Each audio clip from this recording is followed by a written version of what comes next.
Module 1, Part 5, the Multiverse and Universal Energy. In this part, we're going to talk about the nature of the universe that we live in and how we can use the understanding of that universe to help guide us in both our practice and how we face life in general. By the end of this section, you're going to understand more about the multiverse and how you can use it to navigate through life. We're going to get into physics again, so hopefully you'll enjoy that part. And then we're going to talk about the fundamental nature of energy and the way that energy and matter make up the universe. Now, it may seem like this is a bit too deep or irrelevant to practicing something like yoga, but the entire purpose of this first module is to reframe how you think about your position as a human being in the world, give yourself more power over the world that you're creating, and simplify things so that each step you take in the world, you're only really asking one or two questions, rather than trying to deal with a mass of information that's confusing and trying to navigate through that. So you know by now that my background was physics. I studied it at university, I loved it at school, and what I loved about it was that it helped me understand what the world is, at the basic level, and I could just describe it with equations without words. I could plot a graph and understand in that graph what it means to be in the universe, and I loved that feeling. You may also know that my first business was a restaurant training business, and the idea was to teach waiters how to use psychology to improve their tips and their sales. So I would teach them things like body language mirroring. I would teach them how to anchor concepts in their mind, taking ideas from neurolinguistic programming. And those two fields, psychology and physics, helped me understand the world that I live in and the people that I share that world with. But ultimately, neither of those things helped me understand myself. And that's what Gorilla Zen Yoga helped me to do. So if you imagine a triangle with physics on one side, psychology on the other, Gorilla Zen Yoga sits at the top of that triangle, connecting all three things together in a practice that, if you imagine in the center of that triangle, the letter I, that's the self, made up of the physical world that we live in, the psychology of mind and how we communicate with others and other realities, and then the practice that we use to tune into that I. So we've heard from gurus before that reality is infinite, but what does that actually mean? Well, in physics, there's a concept called the multiverse, and there's very few people that I have heard talking about the multiverse in the way that we talk about it here at Gorilla Zen Yoga and in the bigger picture at the Spiritual Capitalist. In physics, they talk of the multiverse as being an infinite number of universes that are slightly different from one another. Maybe one of them has the law of gravity is slightly different, or in another, the pressure law governing water is slightly different. Altering the fundamental laws of physics in each of those universes create entire different universes, some of which don't even create planets and stars and are just empty space, some of which create massive planets and stars compared to the ones that we've got. And physicists like to focus on the basic stuff. So, are there planets? Are there stars? What are the equations that govern the new universe? But here's the thing that they're missing. If there's an infinite number of these multiverses, then there are other universes that are almost identical to the one that you're in. All the physical laws are the same, the Earth is in the same position, the Sun is in the same position, but one slight difference is there between your universe and that other universe. And there's an infinite number of other universes that are only slightly different from the one that you're in. Now think about this. Imagine that you have a sheet of paper and you draw a single dot on that piece of paper. Now let's call that paper the universe that you're in right now, and that dot represents your space in time. Okay? Now imagine that we take another sheet of paper and we put it over the top with you in exactly the same spot. And then we put another sheet of paper with another dot, lining up the dots so that you are always in the same place. Now let's imagine that on each sheet of paper, we draw lines, we draw other dots, and those dots are other people. And each of those sheets of paper, each of those possible universes that you're in the same place, but everything that's around you, everything that shares the universe with you, is in a different configuration. Now the key is that the dots all line up. And what we believe here at Gorilla Zen Yoga, and what we feel when we practice Gorilla Zen Yoga, is that it's possible to move up and down through the different sheets of paper. It's possible to change which of those universes, which of those sheets of paper you're existing in right now. Now, we'll come to this in other sections, and I've mentioned it before that presence is the key with all of this practice. Being present in the here and now, and not imagining futures or remembering pasts. Power comes because when you're present in the here and now, that's what enables your dot to move between universes. Because if your attention is not on the dot of the here and now, then you're stuck, you're limited in the universe that you think you're in. Now here's the next interesting thing to think about. And don't worry too much if this doesn't make that much sense. It will sink in, it will start to process, and if you need to listen to this a few times, then go ahead. So we've established that there's a multiverse, that there are an infinite number of universes out there, and we've established that we can view it as each universe is superimposed on top of each other, so that they're all in existence at the same time, and you as that dot get to choose which of the universes you want to exist in. If you know anything about manifestation, when you're manifesting the reality that you want, a big part of it is focusing on the version of your universe where that thing has come true. And by focusing on that universe, you navigate up and down through the different universes that you could be in. Some of those universes, you fail. Some of those universes, you succeed. Some of them, you're happy. Some of them, you're sad. Some of them, you've got everything that you could possibly want. All you have to do is just take steps towards the universe where that is the case. Now, the obstacles to doing that are physical tensions, are limiting beliefs, are all the things that Gorilla Zen Yoga works to remove and flush out of your body. So what I want to encourage you with is that manifestation is not a difficult thing, really. That's not the difficult thing. That's just as simple as putting one foot in front of the other. The difficult thing is removing the blockers between you and your universe and the universe that you want to be in. Now I want you to take a step back from the papers, from the multiverse that we're talking about, and I want you to imagine another pile of papers, and that's someone else's reality. Now if there's infinite realities, there's an infinite number of ways in which your reality and someone else's reality can interfere, resonate. So you've got these two piles of papers, one that's your infinite number of universes and one that's someone else's. Now, if you and someone else, if those two dots share a moment together, then by nature, your realities have to interfere. You have to be on some kind of shared wavelength in order for you to be in the same moment in space and time. The question is, how do you determine which of your realities and which of their realities you're going to combine under? And to help explain this, I want to talk about an aspect of wave physics that has the name interference. You see, if you take two waves, say water waves, light waves, or sound waves, and you point them towards each other so that the waves cross, the paths cross. At the point in space where those paths cross, those waves can do any number of things, depending on the conditions. They can pass right through each other and never contact. They can combine together to form a larger wave, or they can combine together to form nothing, to just eliminate each other in that moment in space. Now,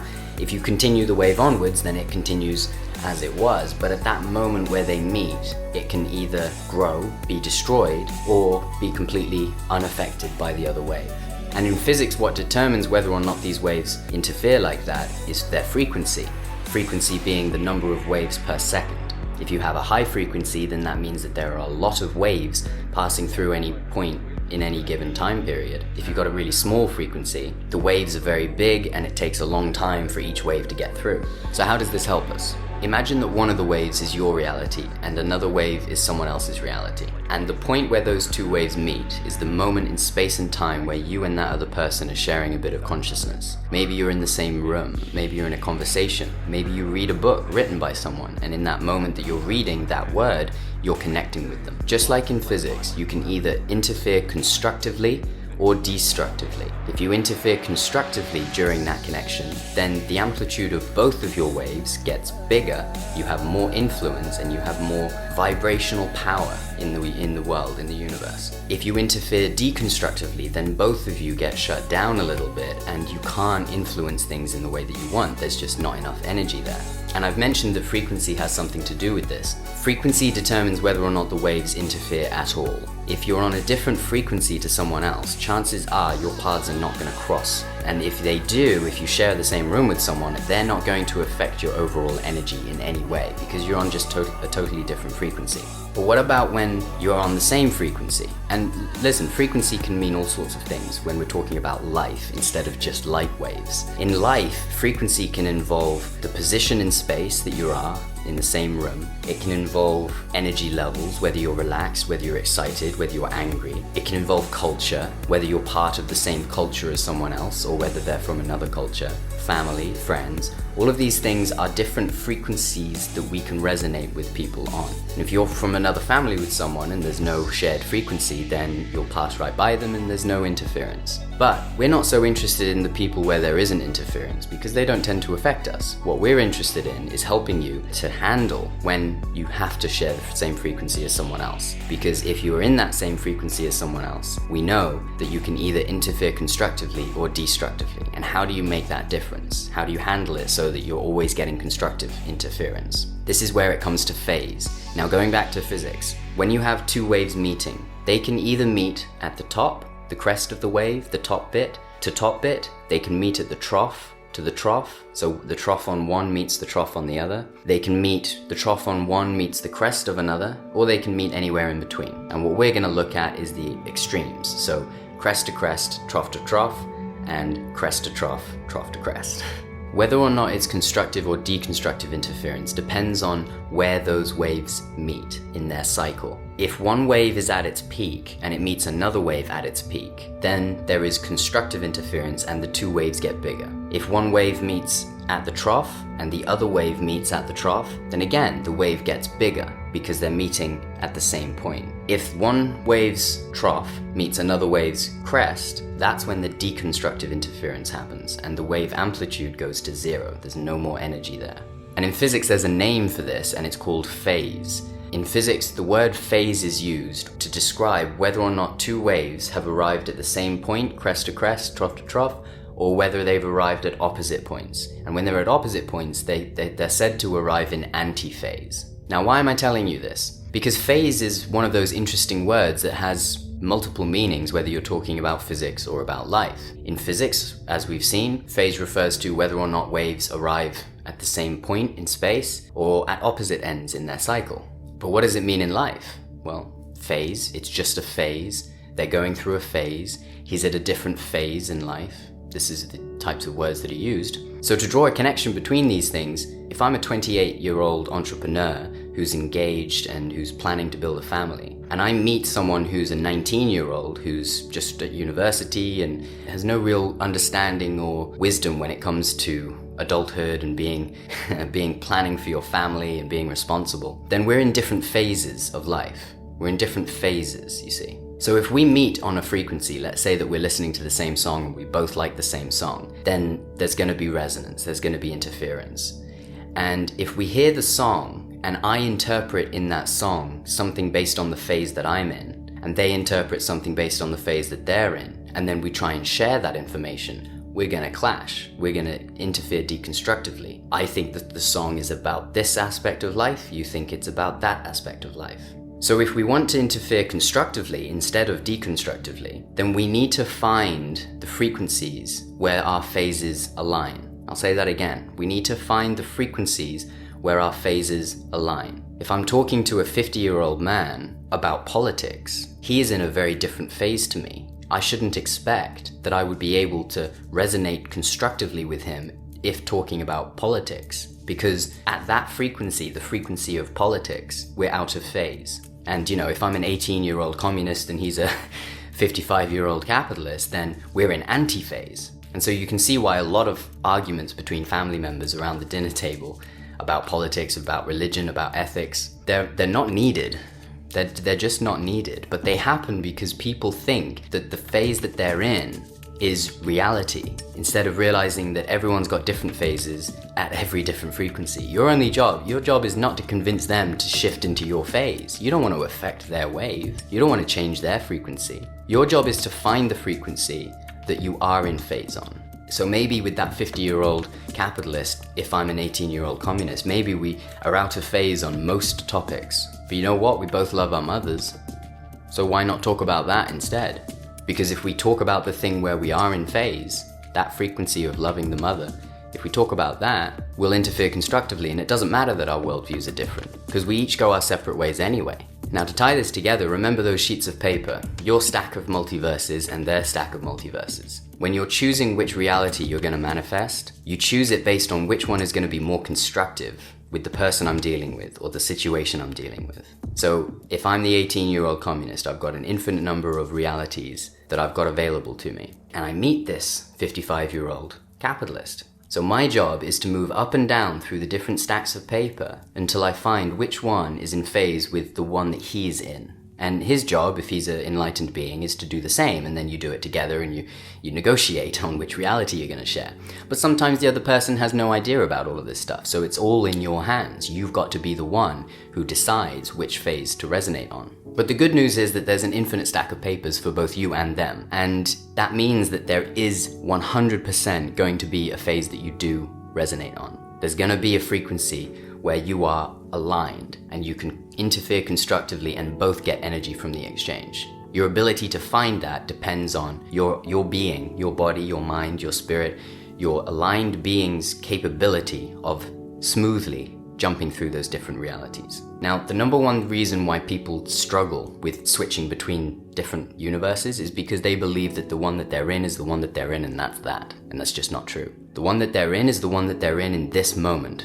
In the next moment, in 2 seconds' time, their entire universe could be completely different. And the human body has evolved over billions of years with the purpose of maintaining a bit of stability in reality. The reason why life is so incredible is because it creates a bit of order out of the infinity. By using biological processes, by using cells, by using energy exchanges, our bodies limit the reality that we experience to make it manageable. But we get caught up in our heads and we think that because our bodies have limited the reality that therefore it's stuck, and it's not. There are certain things that are going to be stuck. For example, I can't fly, and there is another universe in which I can fly. But in order for me to reach that, I have to do so much reprogramming of every single cell in my body so that every single cell no longer follows the rules of gravity in the way that the DNA has programmed it to. And that's a lot of work. Maybe we can do it one day. Maybe the computers will help us do that one day. But we've got to deal with what we've got. And what we've got are bodies that are fairly limited by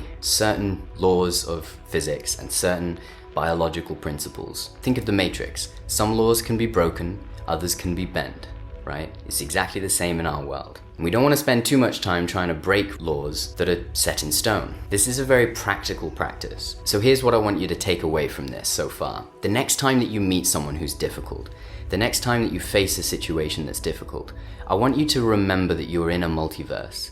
And the only thing that is stopping you from moving into a slightly different universe, which is more pleasant, where you don't have to deal with such nonsense anymore, the only thing preventing you from doing that is something within you that doesn't believe that it's possible to move up and down within the different universes. But then you can remember this presentation and you can think, no, there is a universe in which me and this person get on.